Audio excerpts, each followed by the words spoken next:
Hey, welcome.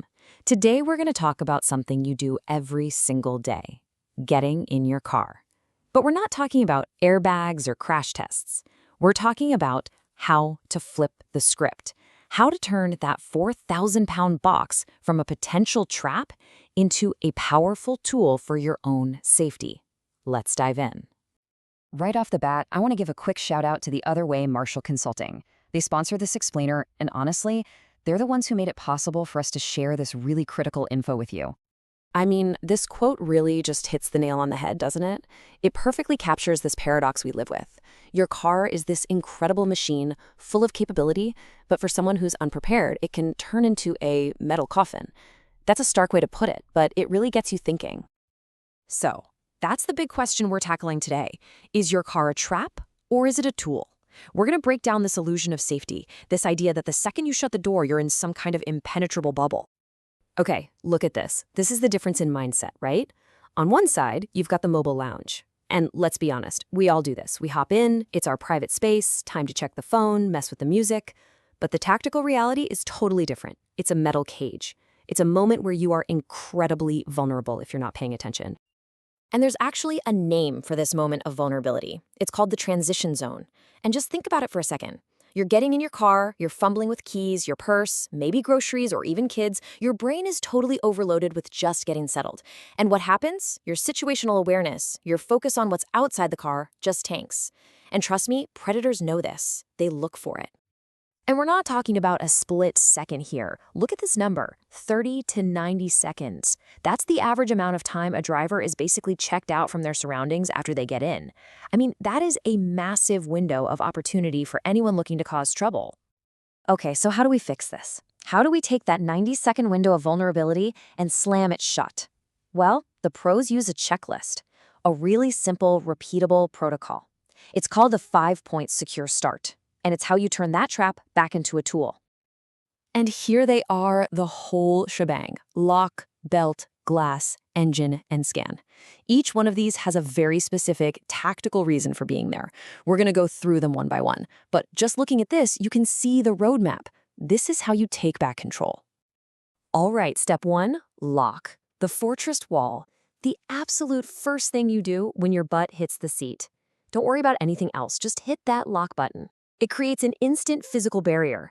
That single action, which takes less than a second, can be the difference between someone just rattling your door handle and a full-blown carjacking. Next up, number 2, belt. The anchor. Now, we all think of this as just something you have to do to avoid a ticket, right? But tactically, it's so much more. It's your anchor. If you have to suddenly slam on the gas, throw it in reverse, or even hop a curb to get away from a threat, that seatbelt is what keeps you planted in the driver's seat, actually controlling the car, instead of sliding all over the place. Number 3, glass, the sound barrier. Pretty simple, all windows up. This does 2 things. First, it's another barrier. It keeps a conversation from becoming a physical confrontation.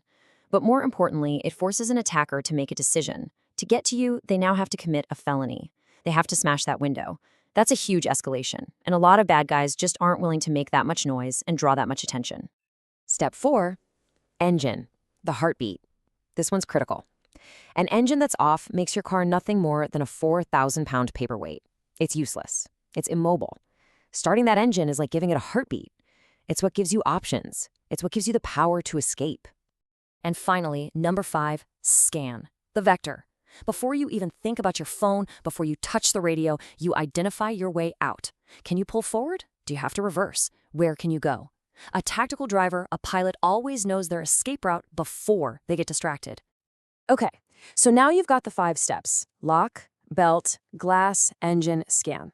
That's awesome. But, and this is a big but, there's a huge difference between knowing the checklist and actually being able to do it when your life is on the line. So that brings us to this really important question. Is just knowing this stuff, is that enough to keep you safe in a real crisis? When your heart is hammering in your chest and you can feel the adrenaline dump? The hard answer is no, it's not. And this quote right here explains exactly why. You will sink to the level of your training. We all like to think we'll rise to the occasion, but that's not how the human body works under stress. You'll default to what you've practiced. If you haven't drilled this 5-point start until it's pure muscle memory, it's just not going to be there for you when you need it most. This is exactly where dedicated practice comes into play. It's about bridging that gap between knowing and doing. And that's not just about your brain. It's about training your nervous system to handle it. And this is actually a perfect time to mention our sponsor's mentorship program, because this is exactly what they do. The mentorship program from the Other Way Marshall Consulting is designed to do this very thing, to help you perform simple tasks under complex stress. It's about training your nervous system and building that real-deal muscle memory so that these protocols become automatic. If you're serious about going from just knowing this stuff to being truly capable, I really recommend you check them out. You can learn more at theotherway.biz/mentorship. Hey, and while we're taking a quick pause, if you're getting value out of this, do me a favor and hit that like button and subscribe. It really does help the channel. And I'd love to hear from you. Drop your own safety tips in the comments. Let's make that a great resource for everyone. Okay, let's get back to it. All right, now that we've got the protocol down, it's time to audit your own readiness.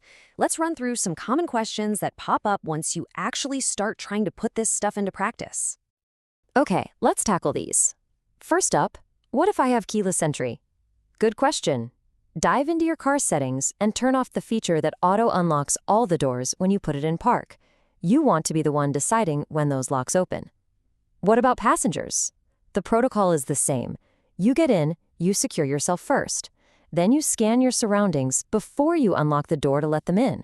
And finally, is window tint an advantage? Absolutely yes. Tactically, it's a huge plus because it denies an aggressor information.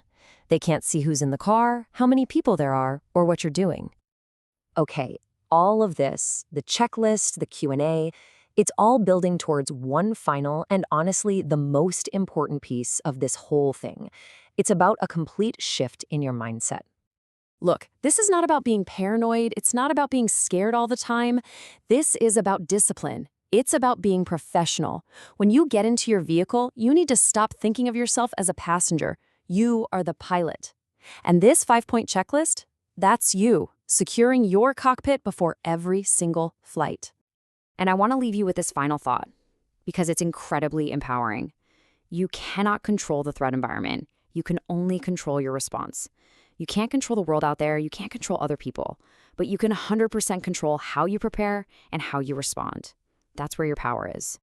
So on behalf of the Other Way Marshall Consulting, I just want to say a huge thank you for watching. Stay aware out there and stay safe.